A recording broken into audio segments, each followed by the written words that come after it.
Good morning, Hank. It's supposed to rain this afternoon. I'll turn on the dehumidifier to prevent any headaches, okay? I place flowers in front of this picture and think of that smile from the past. Did I take good care of him? Was he happy? My father-in-law, Hank, always kindly looked out for his inadequate daughter-in-law, me. I miss you, Hank, but I'm living strong. I always will. My name is Heather, 29 years old. I moved into my in-laws' house 6 years ago when I got married. I grew up in a traditional household and married through an arranged marriage as my parents wanted. My husband's family also had old-fashioned customs. Some things were a bit out of touch with modern norms, but life wasn't as restrictive as I had imagined. Hank, who was the head of the household, and my mother-in-law Ruth, who sometimes says strange things but isn't harmful, made life bearable. My husband Sam is busy running the family business. Our marriage isn't particularly sweet, and it's disappointing that he doesn't want kids, but we had a generally good relationship. Until Hank passed away. Well, Heather, slacking off again?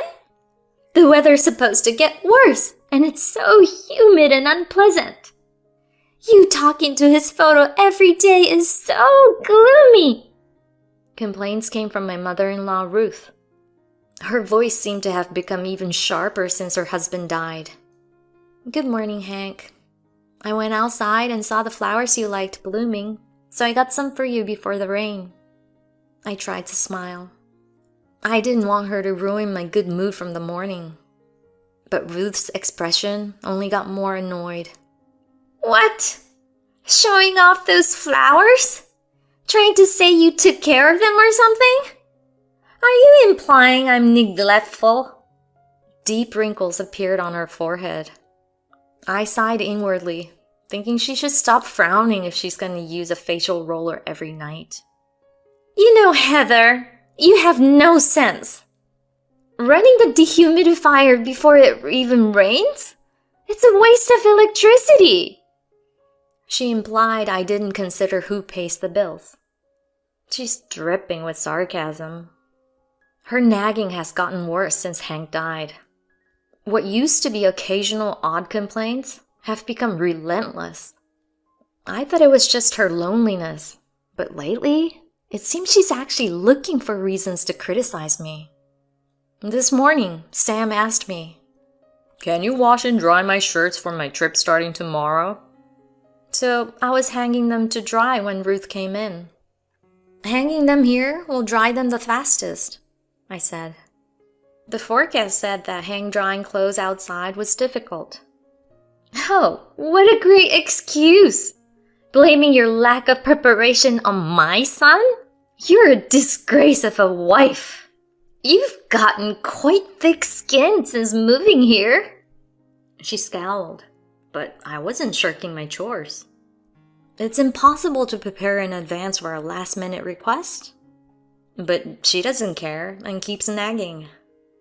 She complained about the humidity, but she's more bothersome than the weather. Worse, she tells Sam twisted versions of these events. Initially, he ignored her, but lately, he's been telling me to make her stop and blaming me for her nagging. This only made Ruth's complaints and false stories escalate. If I confronted her, her shrill voice can be heard outside the house. She also ruins the chores I've done, cutting off Hank's cherished flowers. In the end, letting her have her way and saying, "Yes, I'm sorry," is the easiest way to keep the peace. I'm so tired. Hank, I'm sorry you had to see that. After finally getting a break from Ruth's nagging, I spoke to Hank's photo again.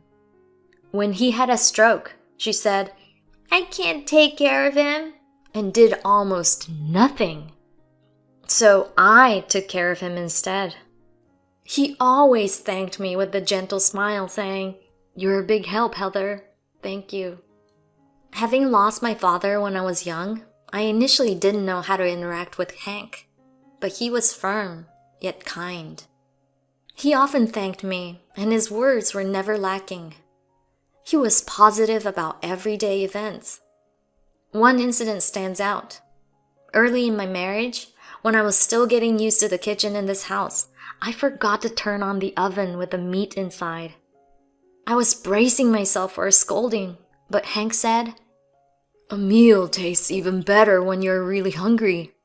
Let's wait patiently." He even thanked me for the meal. That eased my mind, and he remained the same even when sick. He kept saying thank you during my first experience with caregiving. He was like a real father to me. That's why, even after his death, I talk to his photo every morning and worry about the temperature and humidity before it rains. With Ruth's increasing hostility, I sought solace in Hank's smile. "Hey, Heather, what's this? It's all wrinkled and dirty." That night, while cleaning up after dinner, Sam brought me the shirt I had ironed and put it in a suitcase. "And what happened in the bedroom? It's a mess. My stuff for tomorrow is scattered. This is ridiculous. I need to leave early." His demeanor had changed since Hank died. He was harsher. Hank had indeed been the pillar of the house. Sam threw the shirt at me in frustration, and I was shocked. "What is this? Why is everything scattered?" I rushed to the bedroom with the badly wrinkled and dirty shirt in hand. "What?" Rain was blowing in through a wide open window, soaking the curtains. The bed was covered with items spilled from the suitcase. I quickly closed the window and started mopping up the rain. "Oh, Missy?" In the corner, drenched and shivering, was the neighborhood cat, Missy. "Oh, poor thing, you're so wet. Come here, let me dry you off." Despite the chaos, I couldn't leave the wet cat. I gently wrapped Missy in a towel. "I know, you wouldn't do this." I held the softly crying cat. "Hey, what are you doing?" Sam's irritated voice came from behind. "That's a stray cat. Don't waste a towel on it. It probably made this mess. Get it out." Behind him stood Ruth. "This is terrible. The room and your things are ruined. And what's that filthy thing? Using a good towel on it? Unbelievable. Heather, your lack of sense is astonishing." She was more proud than angry. "Caring for a cat that broke in and wrecked the place? What's wrong with you?" Her voice was sharper than ever, and I finally snapped. "Excuse me, Ruth, but Missy didn't make this mess." "What? Of course she did!" But it didn't add up. The shirt Sam brought isn't wet, just wrinkled and dirty. If the soaked cat had messed with it, the shirt and everything else would be wet too, right? The bed was in disarray, but not wet. The shirt was the only thing covered in hair, and the rest was just scattered. Besides, I put the suitcase by the wall, closed. A cat couldn't move it to the bed and open it. Also, Ruth's hand had several band-aids. She didn't have them this morning, meaning she got scratched in the afternoon. Missy must have scratched her. The screen isn't broken, so how could Missy get in? And the only wet spot is where she was. There are no wet paw prints. Someone had to do this on purpose. Ruth backed away, practically admitting guilt. And of course, those band-aids. Before I could finish, Sam yelled, "Enough!" Startled by his shout, I recoiled. "I don't care. Just get rid of that filthy cat and clean up. I'm leaving early tomorrow. Get the guest room ready for me to sleep. Now!" I was shocked, but argued back. "No! This is too much. It's not just a prank. We need to address this." I couldn't contain my anger at Ruth's excessive behavior. But he was relentless. Shut up! It's your job to handle the house. I don't bring my work home, do I? But you make it impossible for me to rest after coming home tired. I don't care about your problems. I'm sick of hearing every single detail. He was venting pent-up frustrations from Ruth's constant complaints, but it was unfair. I never complained to him. It's Ruth that's telling him all those exaggerated stories. Why am I being blamed? I'm suffering too. But before I could finish, he grabbed my arm and dragged me to the front door. Enough is enough! Get out! Without you, Mom won't complain. I was thrown outside without my shoes. I could hear the door lock behind me. Sam, let me in! Please! I called out, but he didn't answer. Instead, I heard Ruth's mocking laughter. A wife is just a stranger. Sam, you turned out well, my baby boy. I could imagine her cruel smile even without seeing her face. Leave that woman outside with that filthy stray. The porch light went off, leaving me and Missy in the pouring rain. Unbelievable. A few days after being locked out, I was summoned to my in-laws' main house. My mother told me to apologize to avoid divorce, but I felt dread. I'll probably get scolded. Maybe I should just ask for a divorce. I haven't heard from them since. When I arrived, I was led to a room where relatives were gathered, making me feel even more intimidated. Ruth and Sam looked triumphant, like they had already won. Maybe this really is about divorce. It seems serious. I grew more nervous as the family head, my grandfather-in-law, entered and spoke. I've gathered you here to discuss inheritance. Traditionally, the head of the family took everything, but we're changing that. I was relieved to hear this unexpected topic. It wasn't about punishing me. But Ruth and Sam perked up, pushing forward eagerly. What's the plan for the inheritance? What about the house and the company? The same mouth that called me thick-skinned was now calculating her gains, pushing forward shamelessly. She whispered to Sam, you should get promoted and take over the business. He didn't seem opposed to the idea. Seeing their greedy smiles, I resolved to get a divorce. I could easily imagine my future with them calling me a gold digger, a freeloader, or a burden. It would be better to cut ties completely. They might even be happy to divorce me now. But then, you two get nothing. Grandfather-in-law sighed deeply, rejecting Ruth and Sam. And they were both stunned.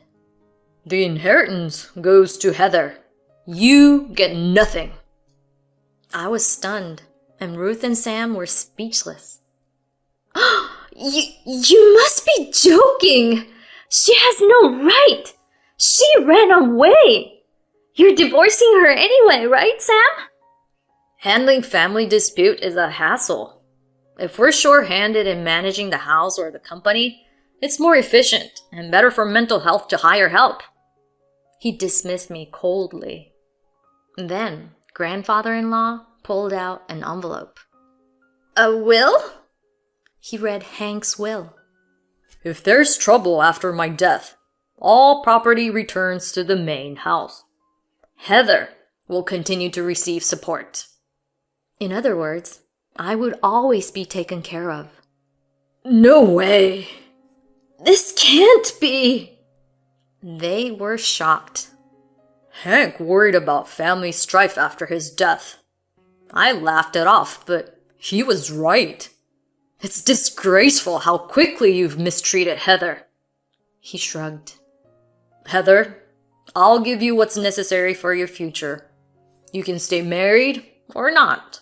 Your choice. As an adopted member myself, I understand your position. We'll support you. His kind smile reminded me of Hank. No, no, no, no, no! This is too much! We haven't done anything wrong! We're the victims here! She left us! Of course they wouldn't accept this quietly. Spitting as she talked, Ruth insisted that I, the daughter-in-law, was at fault. Enough shame! It's clear. What? What do you mean? At his signal, a surprise guest entered. The neighbor, Max? He smiled and took out an identical envelope.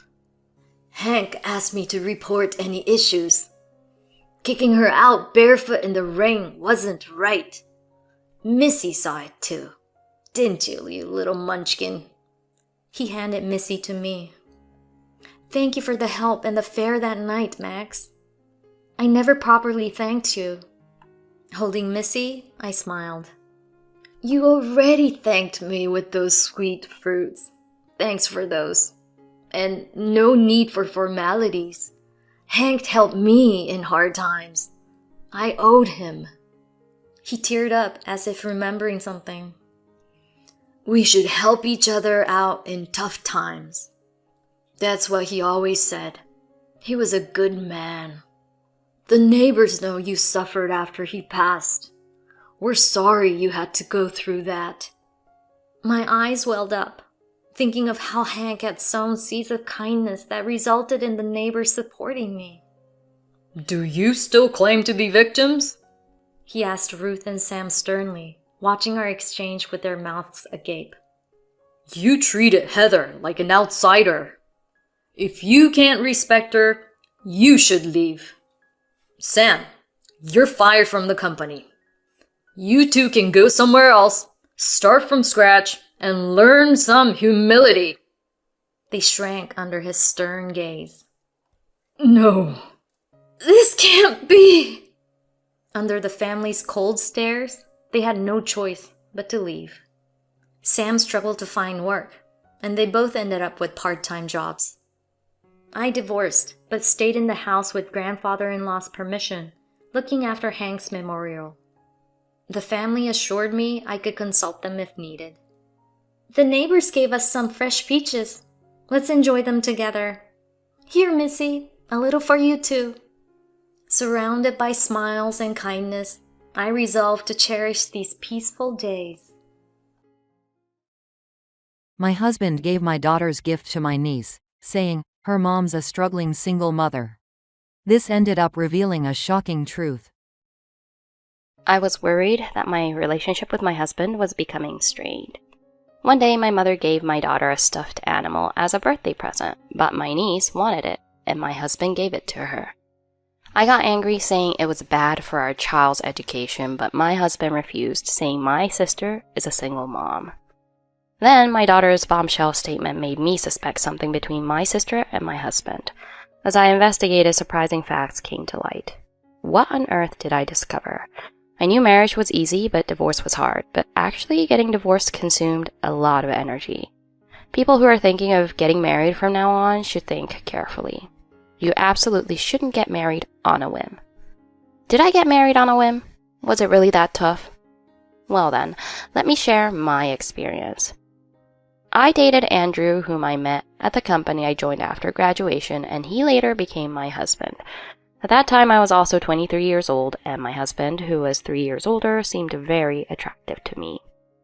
My husband was very dependable while we were dating, and I have faith that I would be safe with him when we got married. After dating for 2 years, we got married, but when I became pregnant, my husband's behavior slowly began to change. You usually notice significant changes right away, don't you? If he has suddenly become cold or started coming home late, I think I would have noticed and felt uneasy. But my husband seemed to change little by little, so I didn't notice his changes. He seemed less kind, but I thought it was normal for relationships to become more relaxed over time. How was our married life really? When we watched TV, there was no talking. My husband played games on his phone, and I ended up doing housework. We were very affectionate when we first started dating. Friends said we seemed like an old married couple who had lost their spark, but I thought that was just how marriage was. I even believed we were a good couple because we never fought. But after I got pregnant, my husband said, "Since we're having a child, I'll work harder." And the conversations became even less frequent as overtime work gradually increased. By the time our daughter Luna turned 4, my husband always seemed bored at home and was mostly working overtime due to promotions. Since I also work, we had a rule to pool our salaries for living expenses and each save the remainder. I felt uneasy about giving my husband extra money, fearing it might lead to misunderstandings. I don't want to be disrespectful to people who are working diligently, but all that overtime makes me suspicious. My husband didn't come home early even on our daughter's 5th birthday, so I urged him to come home early over the phone. "Hey, where are you now?" It's overtime, so obviously I'm at work, right? Oh, right. Today was the overnight stay. Sorry, I forgot to mention that. My bad. Are you seriously saying you have overtime on a day like today? An overnight stay? It sounds like a joke. I'm not joking. Seriously, what's so special about today? I was utterly exasperated by my husband's words. That morning, I did say today is Luna's birthday, so please come home early. Thinking back, even though my husband responded, it seemed like he hadn't heard me, which made me furious. I told you, it's Luna's birthday. I've had enough. You don't need to come back. Fuming, I hung up the phone and returned to the living room where my mother, parents-in-law, and daughter were gathered.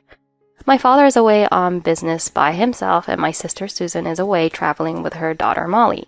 Although there were fewer people than usual, my daughter was overjoyed, hugging a themed stuffed animal given to her by my mother and a drawing set given to her by my in-laws. I couldn't bring myself to complain about my husband here. With an innocent smile, my daughter said, "Thank you, everyone." Just seeing her like that warmed my heart. Even my in-laws expressed dissatisfaction with my husband not coming home for our daughter's birthday, but those feelings alone are sufficient. Even though I yelled at my husband, I defended him by saying, "Andrew is doing his best for the family," in front of my in-laws. But deep down, I still wanted him to be home for our daughter's birthday. It turned out to be a sadder birthday than usual. Having someone who hugs you from their heart is the best. I don't need a father who forgets birthdays. But a few days later, an incident occurred. On a day off, my sister Susan came to visit my house with my niece Molly, bringing souvenirs from her trip. That day, my husband was also at home, and both our families and my sister's family came together. The souvenir we received was a bit strange, but I thought I would have liked something more practical like what they sell near the train station, although I didn't complain. My sister has been divorced for 3 years now and is living with her daughter Molly while working. Even so, our parents are fully supportive in raising her, and she manages to get by as a single mother. Because Molly was a year younger, my daughter acts like the big sister. They are both very close and always stuck together when they were together. I felt reassured seeing the two of them getting along well, but then my niece exclaimed, "I want it!" about the stuffed animal my mother had given to my daughter. My daughter earnestly explained, This is something I got from Grandma. If you want it too, Molly, go ask Grandma." "Molly, let's buy one next time for your birthday." I explained this, and my niece nodded understandingly, which reassured me. But then my husband intervened between them. Luna, you're her big sister, right? Don't be so selfish. Why don't you give it to Molly? Huh? But this was a gift to me. So what? You can just get another plush toy like this for the next birthday. When my husband said that, tears welled up in my daughter's eyes. I immediately hugged my daughter and took the plush toy back from my husband. "What are you saying? This plush toy was bought by Grandma at Luna's request." But Luna is Molly's big sister, right? It's natural to be kind to younger children. That's a different story altogether. Besides, if you easily accept toys from others like this, Molly might get the wrong idea and take things from people. Even when I said that, my husband didn't seem to understand at all. Susan is a new mom, you know? It's tough not even having enough to buy children's toys, so it's only natural to give some of Luna's toys. When my husband said that, I was so surprised that I couldn't say anything. I wish my sister would have at least refrained from staying silent and tried to stop my husband. Do you have the same idea, Susan? I asked fearfully, and my sister smiled and said, Well, it's true, we don't have the luxury to buy toys. She started saying that. But there's room in the budget for the trip? Isn't it normal for a mother not to want to teach her children the wrong things? I said that too, but the argument that my daughter is older almost cost me the stuffed animal. But then my daughter said something unexpected. Mom, please forgive her. Dad likes Susan, so he's trying his best to be liked. Huh? What do you mean? They are good friends. At kindergarten, I looked out from the garden and saw them walking hand in hand. Dad often talks on the phone with Susan at night. Right, Molly? My niece nodded when my daughter asked her that. Apparently, when my niece woke up in the middle of the night, my sister was on the phone with someone. It seems that at that moment, she was calling out my husband's name. On our daughter's birthday, when my sister said she was traveling, she actually stayed at a hotel connected to a station near our home. It was discovered that my husband visited her room. But that's not true, right? We did go on a trip, didn't we? My sister tried to get my niece to nod her head in a stern voice, but she wouldn't do this. So are the two of them having an affair? When I asked that, my husband and sister turned pale and started making excuses respectively. No, that's wrong. She's just a kid, so she doesn't understand anything. This is really troublesome. Yeah, we went on a trip together, so we bought souvenirs too. The more they said, the more suspicious I felt. I'm sorry, I can't believe this. I'll investigate this myself. Saying that, I packed the bare essentials, hugged my daughter tightly with the stuffed animal, and went back to my parents' house. Kids are so honest, huh? They can't really lie like that. I find it hard to believe that a child would tell such a lie just because it's what the child is saying. It's almost certain that my husband and sister are having an affair, right? When I returned to my parents' home and told my mother everything, she was really surprised. Wait, Andrew and Susan? Their reaction was definitely strange. There's absolutely no way there's nothing going on. But, Susan, I just can't believe it all of a sudden. Even I can't believe it. But what do we do now? I said I'd look into it myself, but they'll be on guard. Even if we hire a private investigator now, they might not provide solid evidence, right? As my mother and I pondered our options, my daughter began to say something unexpected again. Hey, when can I see Molly next? I can't promise we can meet right away, but... But Molly is my younger sister, you know. It's weird that we can't meet easily. No, that's wrong. Molly is Mom's sister's daughter, so you're not really sisters. I thought it might be a bit early, but I unfolded a piece of paper and explained a simple family tree, complete with pictures. But my daughter looked very confused and said, Huh? But Dad said to Susan on the phone at night, Molly is Dad's child, so it would be bad if it was found out. That means me and Molly are sisters too, right? Hearing my daughter's story, both my mother and I turned pale. I wondered if it was really possible for my daughter to overhear that part of my husband's phone conversation so conveniently. I also thought maybe she misheard. It felt a bit too perfect. But if it were true, it would be the worst. But then a certain person came to mind. It was my sister's ex-husband, Eric, who she divorced 3 years ago. When my sister and he were married, I had exchanged phone numbers with Eric, so I decided to call him. My concern was that Eric is very shy and timid. My sister is strong-willed, so it seemed she married Eric because he was easy to handle. But in the end, I heard they mutually agreed to divorce due to differences in values. When I called, Eric answered immediately. What is it? About Molly. Is there any chance that her father is my husband? Why are you asking this? I don't want to get involved and have Susan hold a grudge against me, so I'm not saying anything. Eric said that and hung up the phone. However, this exchange made it more likely that my husband is indeed Molly's father. It frustrated me that Eric knew something but wouldn't tell me. At that moment, I received a WhatsApp message from my sister. There's no evidence even if you investigate now. Stop misunderstanding and come back. A WhatsApp message like that came and my anger flared even more. Apparently, my sister had also reached out to her mother. Susan, who is usually so confident, is crying and insisting she's innocent. It breaks my heart. Lily, maybe you should reconsider? They told me that, and there was no way I was going to back down. I got stubborn. Thanks to that, I figured out a lot of things and succeeded in cornering my husband and sister. I can't let such a husband and sister win. A few days later, I invited my husband and sister to my parents' house.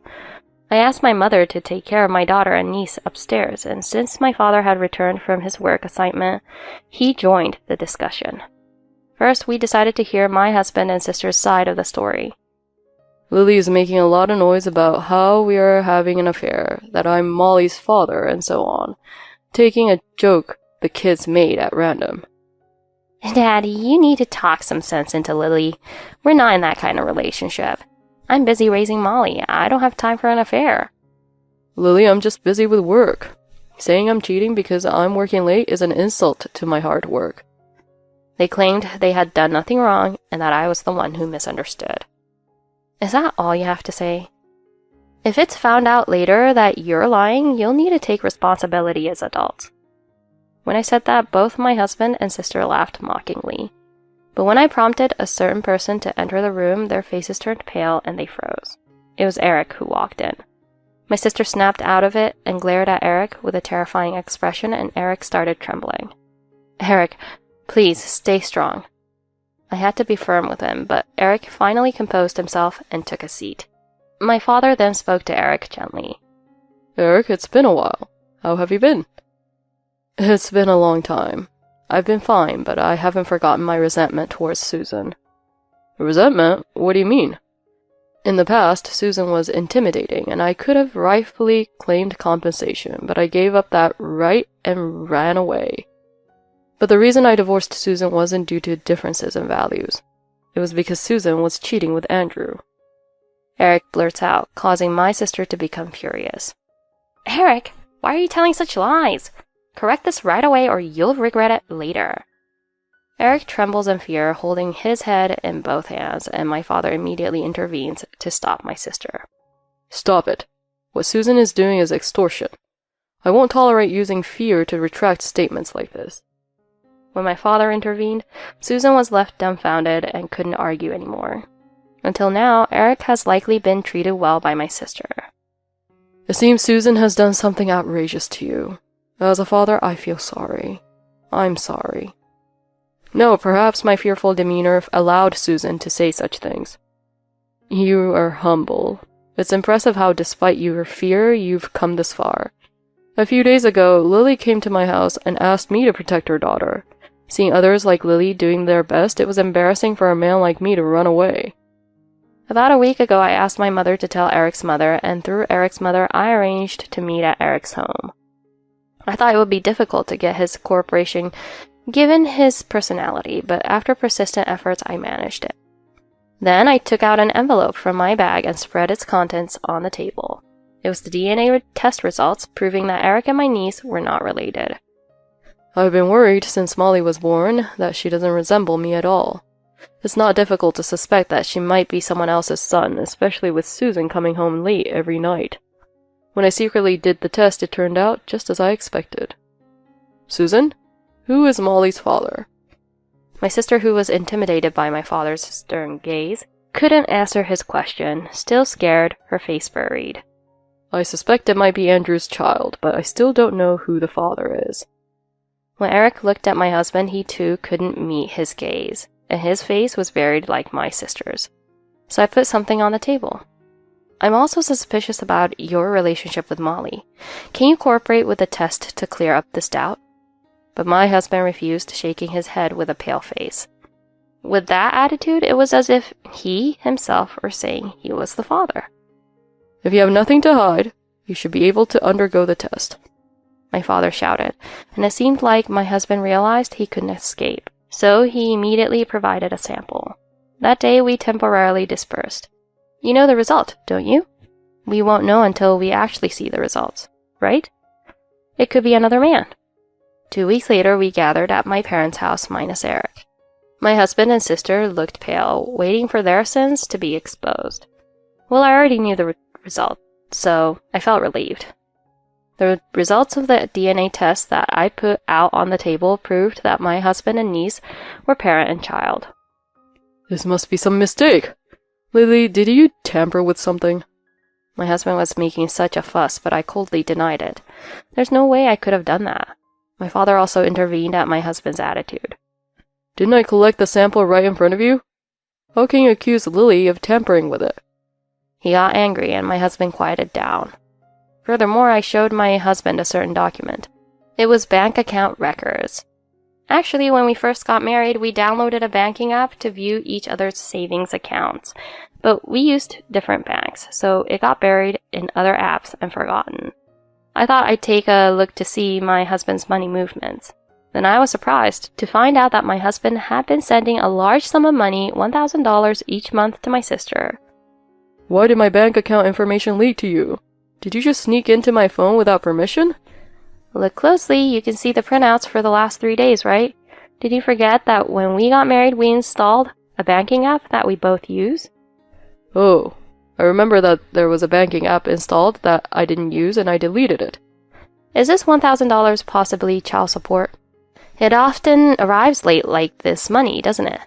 So that's why you only gave around $30 for birthday presents to me and Luna? Even when I asked, my husband just stays silent.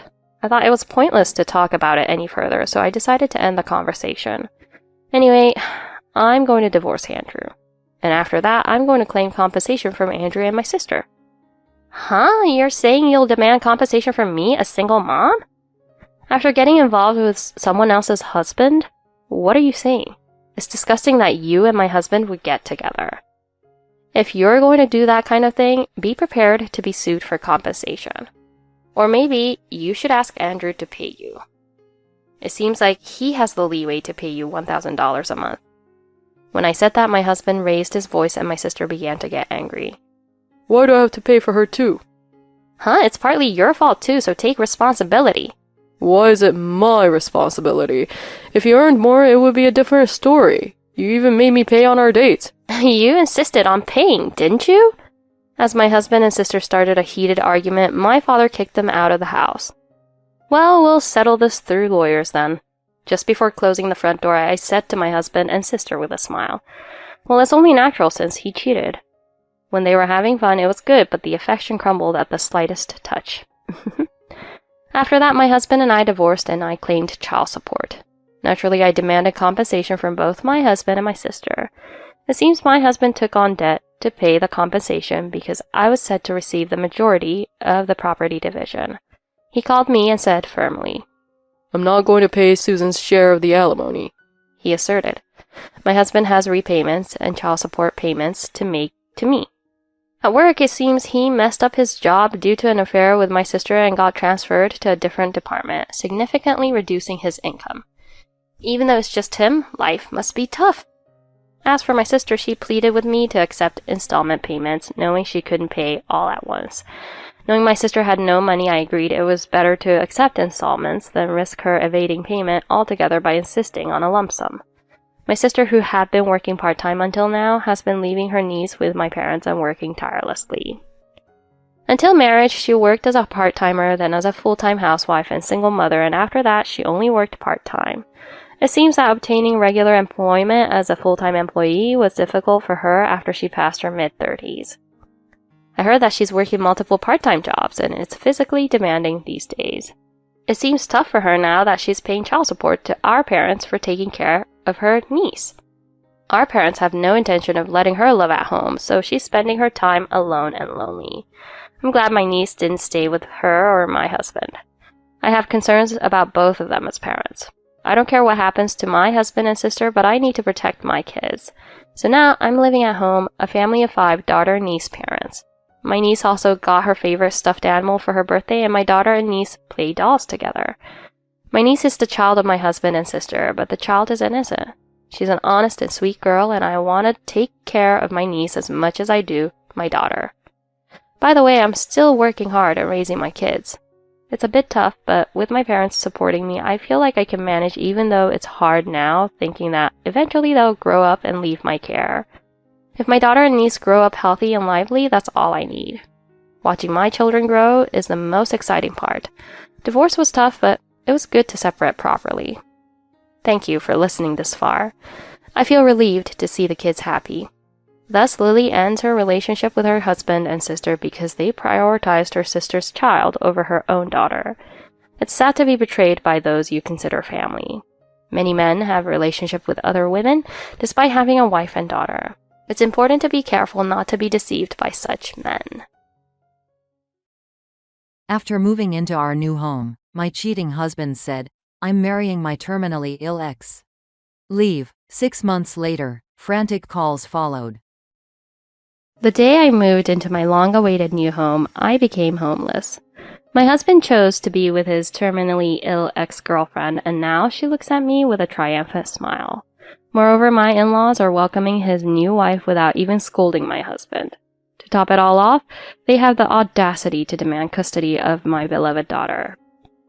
Will I, under siege, be able to overcome this hardship? I lost my home on the very day I moved into my new house. 6 months later, I was still troubled by calls from my ex-husband. The excitement of a new home is unparalleled. While production homes are great, custom homes have their charm too. Everything looks so pristine and dreamlike, especially on moving day. Did the house explode or something? If that's true, it would be like going from heaven to hell all at once. Let me explain in more detail. That would make me happy too. By the way, the house didn't explode. I'm an office worker in my 30s, and my family consists of my husband of 5 years, Anthony, and a 2-year-old daughter. After taking a year of maternity leave, I returned to work. Despite feeling guilty about leaving my daughter, I wanted to save for her education and build a new home. With both of us working, our savings were growing, and just as we started talking about finding land, my husband said something one day. It seems my dad is going to help with the down payment for the house. Well, there's just one condition. It has to be built in the same neighborhood as my parents' house. What do you think? That's what my husband said, but I disliked my in-laws. And they didn't like me either. They're old-fashioned people. When I mentioned I would continue working after marriage, they openly disapproved. Being a homemaker is fine, isn't it? I enjoy working, and most people around us are dual-income households. Anthony respects my views, and we support each other. We're determined to make it work. I said this when we first got married, but my in-laws continued to look displeased until the end. Things are different now compared to the past. Prices have changed, and it's important to work while you can. My husband shared the same view, so I felt reassured to continue working. When my in-laws found out our 1-year-old daughter would be in daycare, they said, "Putting such a small child in daycare, isn't that pitiful?" "You don't need to bother putting her in such a place. I can take care of her myself." I chuckled awkwardly when she said that, but whenever my in-laws got too pushy, my husband would step in. That's what worries me more. It's definitely more reassuring to leave it to the professionals. My husband always intervened and helped out in those times. During this time, I still believed my husband had empathy. Fortunately, my in-laws adored our daughter, so I thought our relationship with them wasn't too bad. While my in-laws often nagged and criticized, they loved our daughter, so it was bearable. Besides, I knew my husband would protect us if anything happened. Thinking this way, I agreed to my husband's proposal and decided to build our new home in the same neighborhood as his parents. However, something unusual happened to my husband. Ever since he attended his high school reunion, his mind seemed elsewhere. He started becoming more absent-minded. Life is so fleeting. Seeing my husband lost in thought like that made me worried. Amidst this, our new home was finally completed. On weekends, amidst the rush of moving preparations, we safely completed our move. A sparkling new kitchen, a spacious living room, a child room for our daughter. My heart danced with joy at it all. "We came to celebrate your new home." "Oh, what a lovely house. New homes are truly wonderful." Maybe it wouldn't be bad for us to live here in our retirement. I chuckled awkwardly at my in-laws' excitement. Just then, the doorbell rang. Looking at the monitor, there was a woman standing there, looking at Anthony. Must be a neighbor? She introduced herself when she came by earlier. She seemed quite friendly. I was about to mention this to my husband, but... No, I called her over. Daphne, I have something to tell you about Cynthia. I watched my husband's serious expression as if he had made a decision. "Nice to meet you. Thank you for having me today. Please have these if you'd like." Ignoring me as I tried to accept the gift, she smiled and handed the gift to my mother-in-law. Shouldn't she hand it to me, the wife? But before any embarrassment could register, my husband made an outrageous statement. This is Cynthia, my high school classmate. We're dating now. Huh? My mind couldn't keep up with my husband's cryptic announcement. Dating now? My in-laws seemed equally surprised, mouths hanging open. Cynthia has a tumor and doesn't have long. When I heard about it at the reunion, I couldn't ignore it. I want to support her for the rest of her life. So Daphne, please, divorce me. How can you say that so suddenly? What about our daughter? Isn't this such a betrayal? I raised my voice in anger. Please, don't blame Anthony alone, Daphne. I'm at fault too. I couldn't forget Anthony even after we broke up in high school. Meeting again after so long, my feelings couldn't be stopped. I'm sorry. Cynthia, I'm the one at fault. I'm sorry, especially with your condition. Cynthia wasn't particularly beautiful, but her petite and delicate frame seemed like the type that men would want to protect. After a silence, it wasn't me or my husband or even Cynthia who spoke, but my hated in-laws. Anthony prefers her over you, Daphne. Well, there's no helping it now, is there? Daphne, just give him the divorce. Huh? Yeah, I agree too. Supporting the woman he loves in her final moments? Isn't it a beautiful story? They said. Can you believe it? Do you understand what you're saying? Anthony, you cheated on me and our daughter. It's absurd that you're not being scolded. But is this solely Anthony's responsibility? Wasn't your change of heart also part of the problem? The in-laws who sneer at me and Cynthia who snuggles up to them, I couldn't help but think they were all insane. Anthony left me dumbfounded. Then he uttered an incredibly shocking statement.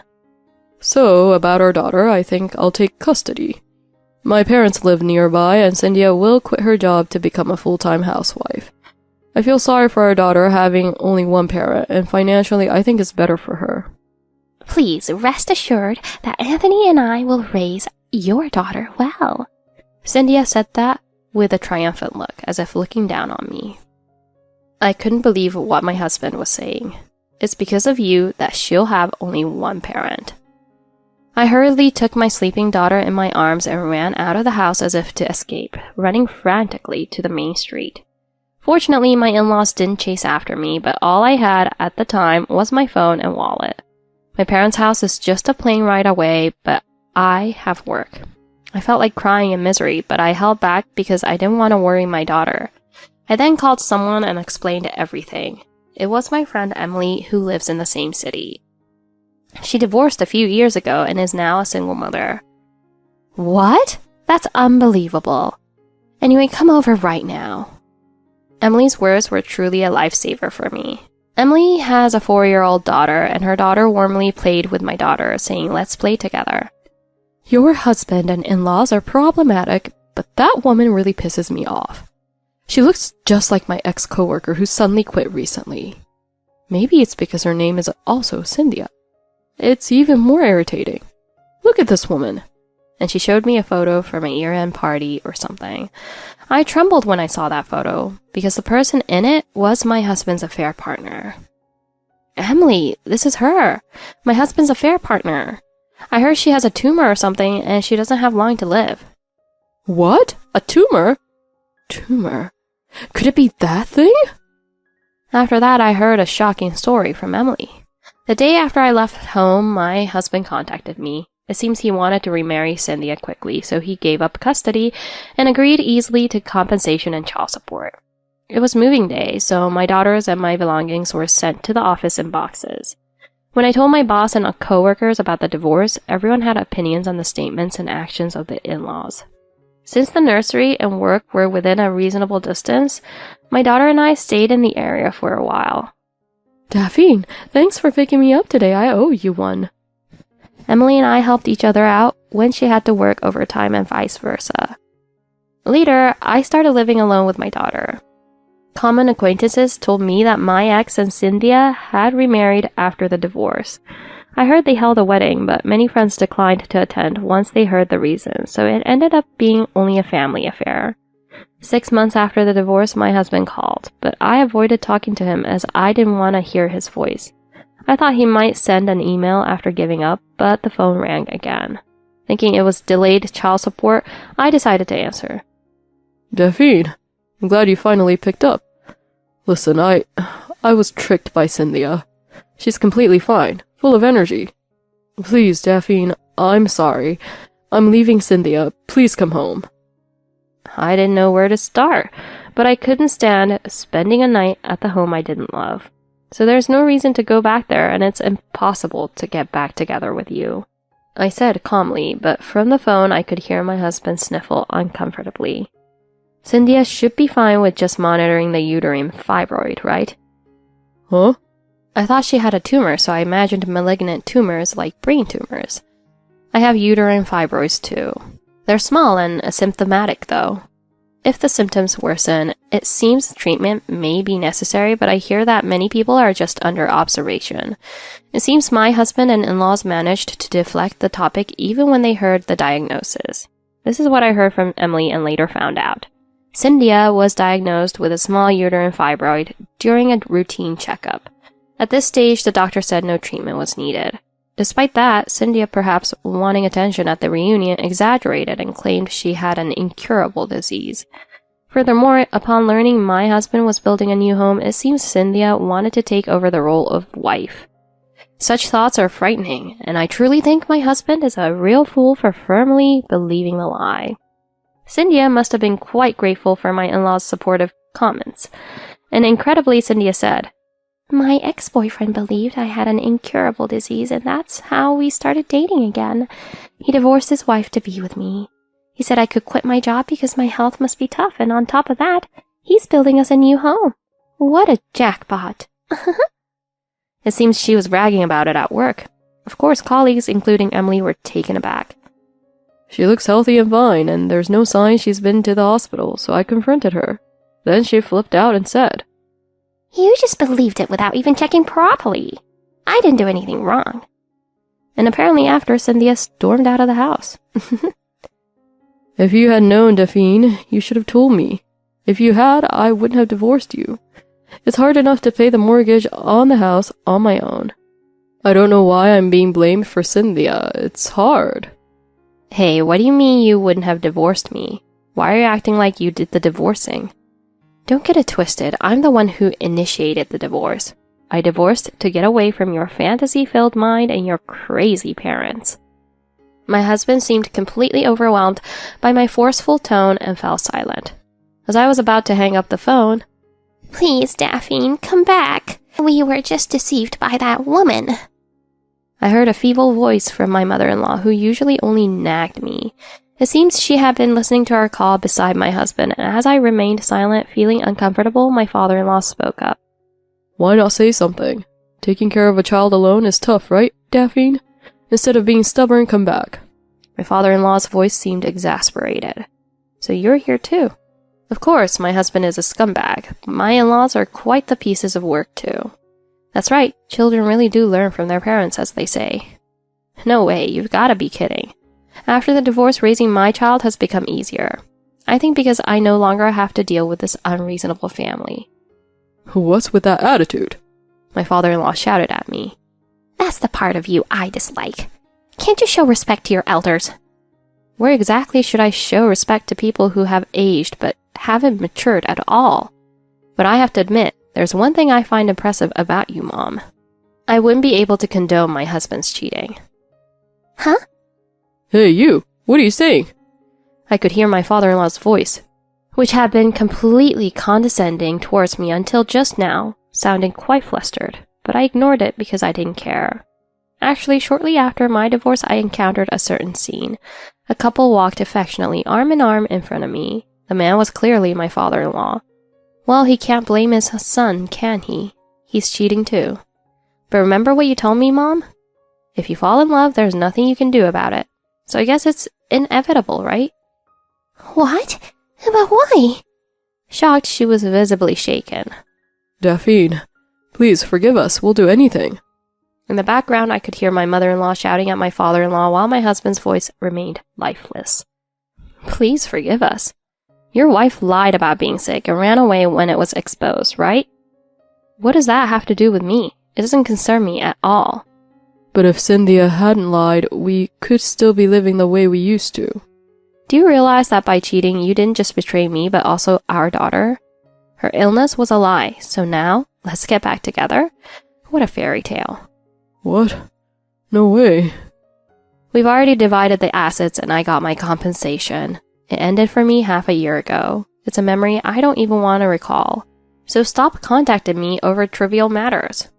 With that, I coldly hung up the phone. I could hear my husband sobbing and my in-laws argued heatedly, but they were just strangers to me now, so I didn't care. Besides, I was busy with other things. I heard that Cynthia had returned to her parents' home. I sent a certified letter to her parents' house, which I had looked up in advance. A few days later, an enraged Cynthia called me. It's over. How dare you demand compensation now? What do you mean, how dare I? You destroyed someone's family and thought you wouldn't have to pay compensation. I'm just asking for what I'm entitled to now that I'm ready. Is there a problem? But you already divorced Anthony. You think I can't claim compensation just because we're divorced? I have up to 3 years to make a claim. Didn't you know that? I thought you'd be aware of such things, given you got involved with a married man. But I quit my job. I can't pay. Anthony and I fought, and I had to move back home. Now my parents are suspicious after seeing your certified letter. Give me a break. This is the worst. Thinking about how someone else had also said, give me a break, I got furious at Cynthia, who showed no remorse. Everything is a result of the malicious lies you told. It's also disrespectful to people who are truly fighting illness right now. And you can't pay because you quit your job? Then just get a job. You're healthy enough. I said this and hung up the phone forcefully. Did you think I had forgotten to claim compensation from Cynthia? I was relieved to know I had prepared well. Why do people like her always act like victims? It's infuriating. In the end, they only care about themselves. As for the compensation from Cynthia, I struggled because I had no physical evidence. But since both of them admitted to their affair, I could claim compensation from Cynthia too. I actually received the standard amount of compensation from my ex-husband. Cynthia is good at avoiding troublesome work, and she's pretty crafty about those things. Let's make sure we're fully prepared before making any claims. Following Emily's advice, we started gathering evidence. And then a while after the divorce, I found Cynthia's social media account. Met up with my high school ex at a reunion. We're dating again. The post had her ex's face hidden, but it was undeniably a picture of my husband. After that, there were lots of photos of them looking cozy together, including ones taken at a hotel. A few months later, today is our wedding anniversary. Finally together, so happy. Living together in our new house, I'm so lucky. But the wallpaper in this room was a mistake, so I'll ask my husband to replace it. The room she was talking about was supposed to be my daughter's room. After marrying my husband, she stopped hiding her face with stickers and posted pictures openly, which was astonishing. Of course, my husband's face was clearly shown, so I saved all the photos proving they had a relationship before our divorce. A few days after Cynthia contacted me, the compensation was deposited, and then all at once my body relaxed. My ex-husband and his family hid the fact that it was a shotgun wedding and spoke very bad about me. Some of his relatives doubted the things they said about me, though. After learning everything, Cynthia's parents paid the compensation and then disowned her. Despite suddenly quitting her job, Cynthia showed up at Emily's workplace asking for her job back. But she was unanimously rejected. Emily told me that Cynthia looked quite ragged and didn't seem to be living well. I'm really glad to have a friend like Emily. Otherwise, I might have ended up homeless. The consequences of someone who cheats is just like this. It would be good if my in-laws suffered as much. I'm truly grateful to Emily. By the way, speaking of my in-laws, I reconnected with someone. It's a neighbor of my in-laws. I had a conversation with her when I brought the carpenter a gift. Anthony, there were moments when he seemed absent-minded, but I'm relieved he has such a dependable wife. Whenever you're struggling with your in-laws, feel free to consult with me. When I was approached by her, I knew that she was a conspicuous presence in the town. Upon meeting me again, I was so surprised. Just when I thought the house was completed, the bride has changed. Rumors were circulating about a homewrecker and marriage, but they ended up divorcing right away. I was worried, but seeing your healthy complexion reassured me. By the way, did you know? The house now. I couldn't help but laugh at the story I heard from the chatty neighbor. Apparently, they're trying to sell the newly built house while my ex-husband still lives there. However, for some reason, the house just won't sell at all. You know, that house is called the House of Misfortune. It was a marriage based on deception, and in the end, they got divorced, right? They say just living there makes you unlucky. It's famous around here. Whenever I see him, my husband seems worn out, lacking any vitality.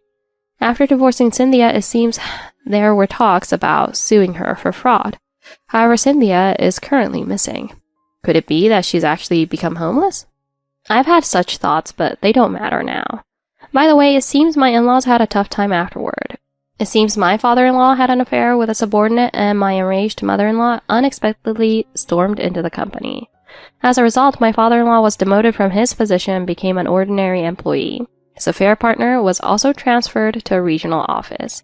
It seems my mother-in-law firmly demanded compensation, but she didn't divorce my father-in-law. My father-in-law's income significantly dropped, and my mother-in-law started working part-time. However, due to her poor memory, she was quickly fired. Nowadays, it seems the voices of them arguing can be heard almost every day from that house. I was truly relieved to be rid of such a family, thinking that my neighbor's information network must be fearsome. By the way, the room I'm renting now happens to be next to Emily's. Our children also transferred to the same nursery, and as single mothers, we're supporting each other. When I was devastated after my ex-husband cheated on me and we divorced, you, Daphne, were the only one who cried for me. You really saved me. So when you're going through tough times, I'll definitely help you. That's what I thought. Emily, who gave me those words, will always be my cherished best friend from now on. That's the end of my story. Thank you so much for listening this far. You fought against an unbelievable monster. A best friend whose room is next to yours is much more reliable than in-laws or anyone else. I'm rooting for you. Daphne dreams of owning her own home. But secretly, her husband had betrayed her all along. Moreover, his parents blamed Daphne instead of her husband, saying unfair things. Yet she didn't give up, supported by her best friend and beloved daughter. Whoever cheats is responsible, no matter the excuse. Making excuses or blaming others is shallow and misguided. People should realize that. Right after I gave birth, my husband insisted, let my sick childhood friend hold the baby first. This is what happened as a result. I was very caring and spoiled my husband. Instead of being grateful, he acted entitled. While I was pregnant, I found out he was cheating. I decided to divorce him for our child's sake, but right after I gave birth, he brought his lover and tried to make her hold the baby. At that moment, a midwife helped me.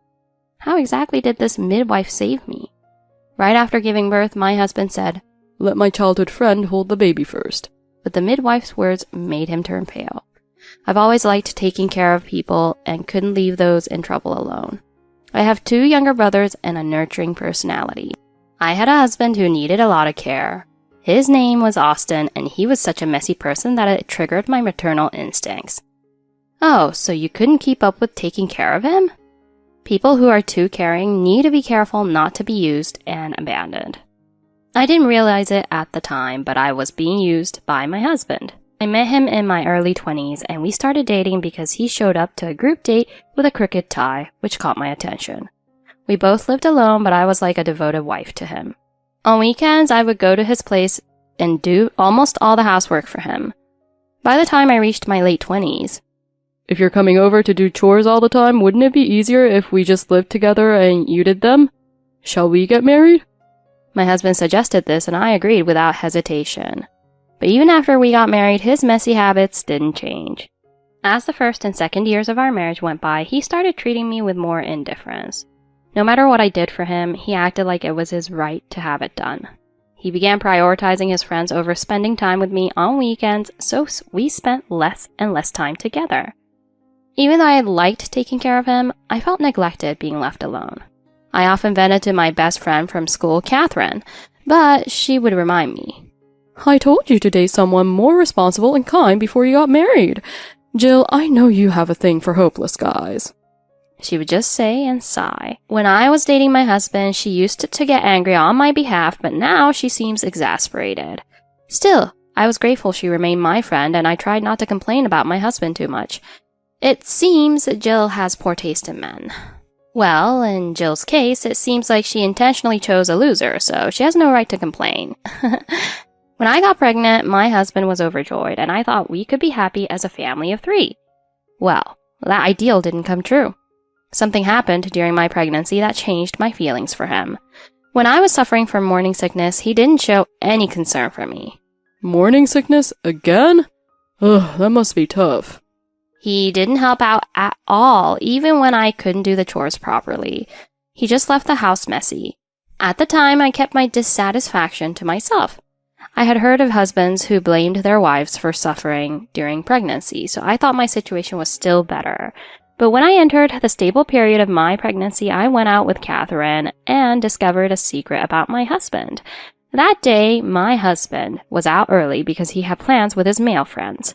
Catherine and I were at a shopping mall discussing where to go next when Catherine suddenly looked away from me, her eyes widening, and then quickly looked back at me as if nothing had happened. I have a keen sense for noticing things like that, so I followed her gaze and saw my husband walking with an unfamiliar woman. And they were walking hand in hand like lovers. Seeing that made me feel so down, like I had just witnessed something I shouldn't have. Jill, let's take a break at that cafe over there. Catherine, worried about me, led me to a quiet seat in the back of the cafe. I'm sorry for reacting so weirdly. Stress isn't good for a pregnant woman. It's okay, I said, even though tears were streaming down my face. Why? I've done so much for... You need to face reality now, and I'm going to be honest with you. Because you've forgiven him for so much, Austin thinks he can get away with anything. Still, cheating is his fault, not yours. I knew Catherine was saying this with my best interests at heart, unlike my husband. Her support kept me from falling apart. I decided to stop taking care of my husband so as not to mislead him anymore. Thanks to Catherine, I finally woke up. If Catherine were a man, she would be a great match for me. After that, I hired a private investigator and got proof of my husband's affair. The other woman was his childhood friend, Sally. I also discovered a certain secret about Sally, so I felt pretty confident. I stopped doing my husband's chores and only did my own. When I did make dinner for him, "Hey, where's my dinner?" he asked. When I ignored him, he started buying meals from the convenience store or eating out. After about a week of this, he ran out of clean white socks and complained to me again. "Hey, why haven't you washed the socks? And if you don't wash the shirts today, there won't be any for tomorrow, you know?" I kept silent, but he persisted. "You used to do all this for me before. What's suddenly wrong with you? I can't do laundry or cook." When he kept bothering me, I said coldly, "I'm not your housekeeper, you know." After that, he stopped talking to me altogether. By the way, he started going to the laundromat for his laundry. It's about time he started doing things himself, right? Is it a relief that he didn't explode? Am I a stay-at-home wife? My husband is lazy and thinks getting angry is too much trouble, so when he does get mad, he must be really upset. By the way, I kept working until I got pregnant. Even before that, I was working and doing all the housework. It's a bit dangerous to continue that after pregnancy, isn't it? But once I stopped doing everything for my husband, I felt so much relief, both emotionally and physically. I woke up wondering why I had been taking care of others while enduring so much hardship. I even thought about going back to my parents' house because I was worried about living with a cheating husband and the stress it might cause. My parents' place is only about a 15-minute drive from our house, and it's convenient for visiting the maternity clinic. But since I wasn't feeling that stressed after all, I decided to continue staying at home.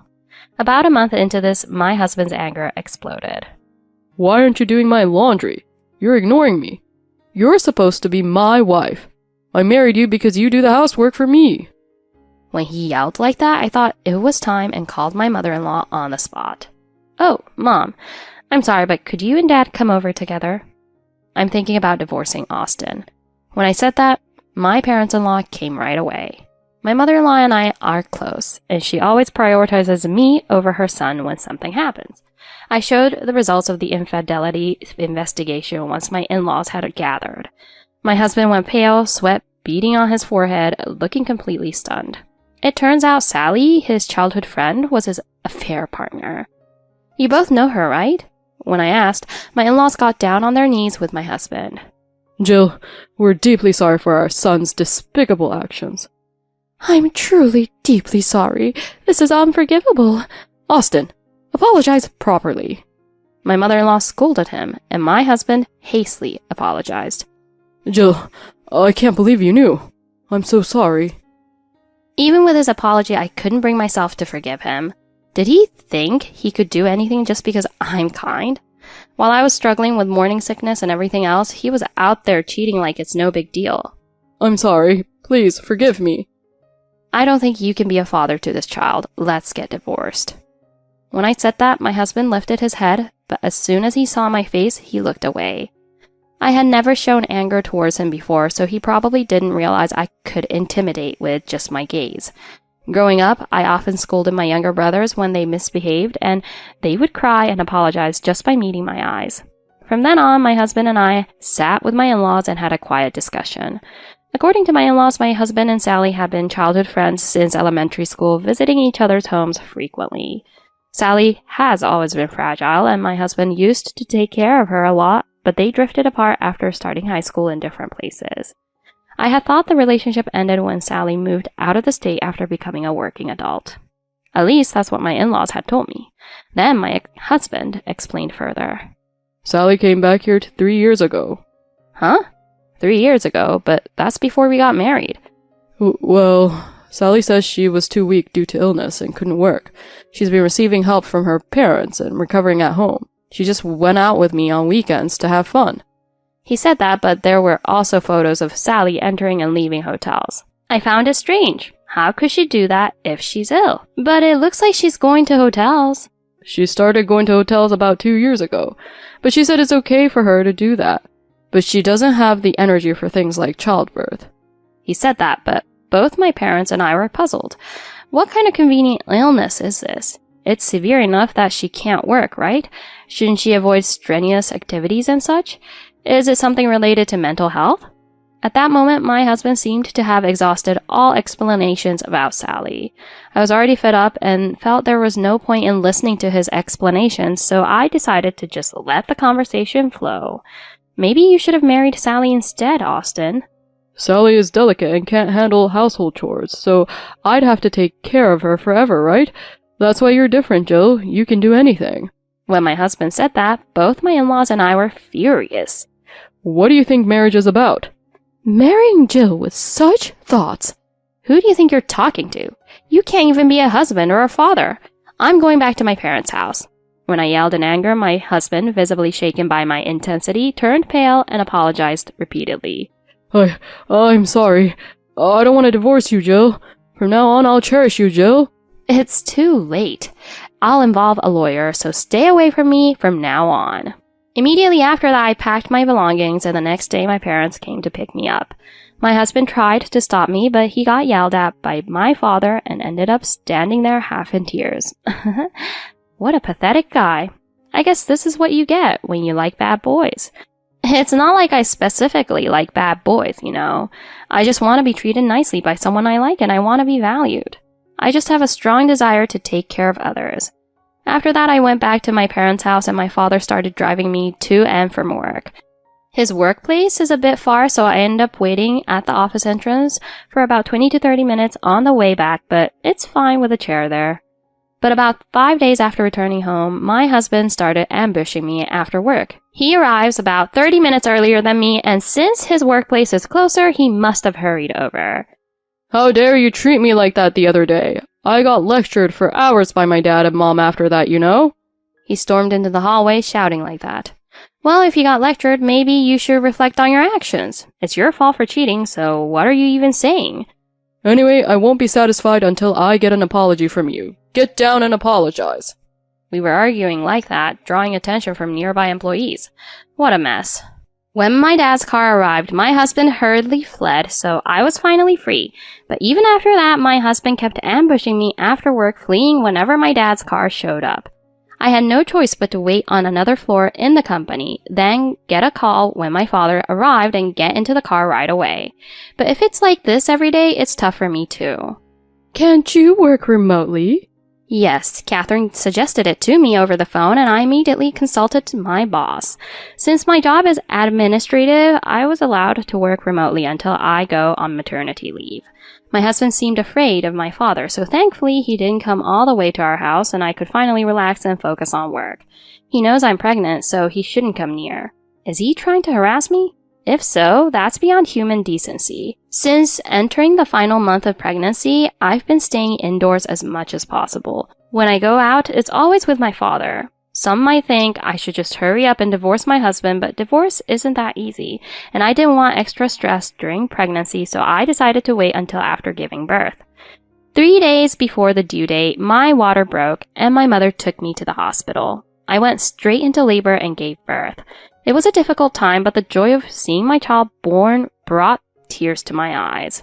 However, that moment of joy was overshadowed by an incident. When the midwife said to me, "Look, there's Mom! You did a great job, Mama!" and tried to hand me my daughter, but suddenly my husband and Sally barged into the delivery room. Nurse, wait a moment. I want Sally to hold the baby first. At that, both the midwife and I were stunned. She wasn't a nurse, but rather a midwife, I thought, bewildered. The midwife firmly held her daughter and glared at my husband and Sally, refusing to hand her over. Without realizing the tension, my husband and Sally said, "Come on, Sally, it's your turn now. Ha ha." She looks like me. Feeling a bit anxious, I intervened to stop them. "What are you thinking?" Sally can't have children. Besides, if you and I divorce, this child will be ours. My husband spoke disdainfully of me as he tried to snatch our daughter from the midwife, but the midwife held her firmly, determined not to let her be taken away. There's no way I'm letting you hold her. You've got some nerve. Have some shame. Know your place. At that, my husband started losing his temper. Who do you think you are? I'll file a complaint against this hospital. Should we ask your parents and your in-laws if your claim is correct? Look, everyone's here, aren't they? The midwife said that, and when my husband and Sally looked behind them, there were both my parents and my in-laws standing there. My husband and Sally turned pale. They weren't here just a moment ago, my husband muttered. I had refused to have anyone present at the birth and had agreed with both my parents and my in-laws that I would contact them once the baby was born. I felt embarrassed to be seen suffering like that, so I didn't want anyone there. But by the time I finished giving birth, it seems my husband had called his mother. I want to talk to Jill again. My mother-in-law was appalled and told my husband that I was having a baby. Jill is in the middle of giving birth right now, is she not? Wait a while to talk about it. Fine, then I'll go see Jill myself. If I say I'm her husband, they'll let me in. My husband said that and headed towards the maternity ward, so my mother-in-law contacted my parents. It seems both set of parents rushed to stop my husband. That happened right around the time I had finished giving birth. What perfect timing. Also, that midwife is quite assertive, huh? By the way, the midwife's name is Catherine. Since high school, Catherine had wanted to work in obstetrics. I'll leave it to you, Catherine, for my childbirth. Sure, it's a promise, right? We were saying that to each other when we were students. When I became an adult, I had forgotten about that promise, but when I wondered if I might be pregnant, I consulted Catherine, and she said, "Why don't you come to our clinic? It's close to your home, right? Remember when I promised to handle your childbirth, Jill? I can finally fulfill that promise," she said, reminding me of a promise made 10 years ago. The hospital I relied on was a private clinic that accommodated midwives and patients' schedules to some extent. Am I okay with a friend being my midwife? Did I rely on Catherine for help often? It seems like there were a lot of opinions online about not wanting acquaintances to handle their babies. Back in high school, we were both on the swim team and often went on trips together, soaking in the saunas. I guess I didn't feel uncomfortable since we're familiar with each other's bodies. Maybe it's just my nerves of steel. Then I told my husband loud enough for Catherine, my parents, and in-laws to hear. "I know very well how much you've been causing Jill's suffering. I've heard about you since we were dating and I was there at your wedding, remember? Didn't I tell you? Please make Jill happy." You're Jill's... You made Jill handle all the housework even though she works longer hours, right? I've heard that even during her pregnancy when Jill was suffering from morning sickness, you didn't lift a finger to help. I can't forgive someone like you being Jill's husband, not as a friend. When Catherine said this, both my parents-in-law and my parents turned their stern faces to me and my husband. Jill, is that true? Not just cheating, but has Austin been causing trouble for you all along? When asked by my father-in-law, I nodded. Yes, he just left everything to me. Still, during pregnancy, I wanted him to help even a little. Since we were dating, I've been taking care of things at Austin's house, and since we got married, he has never done any housework. As I said this, my parents and in-laws confronted my husband, each blaming him with accusatory words. Then Catherine said to me, Indeed, the one who deserves to hold her first is the mom who worked hard. And she let me hold our daughter, and I cried at the warmth of our daughter. While I had been aware of becoming a mother, holding her made me resolve to protect this child forever. When everyone fell silent, I turned a cold gaze to my husband and said, I want a divorce soon. I'm not interested in you anymore, but I'll definitely demand child support. The child will be under my custody. You should pay child support. Sally can't have children due to her illness. Isn't that pitiful?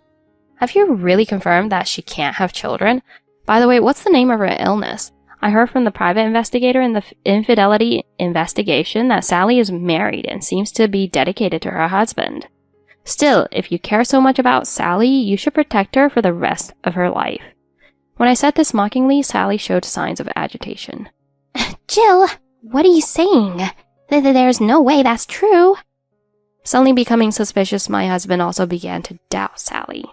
You're kidding, right? You're married? Oh yeah, take me home sometime. You live with your parents, right? When asked this, Sally did nod. My husband's complexion rapidly worsened. At that moment, Catherine said, This is causing unnecessary stress for Jill and the baby, so please leave. And with that, my husband and Sally were shown out. My parents-in-law were furious and took my husband and Sally home, so I returned to the hospital room and received comfort from my parents. My husband was fooled by Sally for 3 whole years. Just how crazy is Sally, seriously? So, what was Sally's illness in the end? I heard the rest of the story from my in-laws. Apparently, Sally has severe asthma as a child and often missed school because of it. But as an adult, she's been perfectly healthy. 6 years ago, Sally met a good person and got married, but due to Sally's issues, they struggled to conceive and underwent infertility treatments. However, nothing worked out well, and their relationship deteriorated.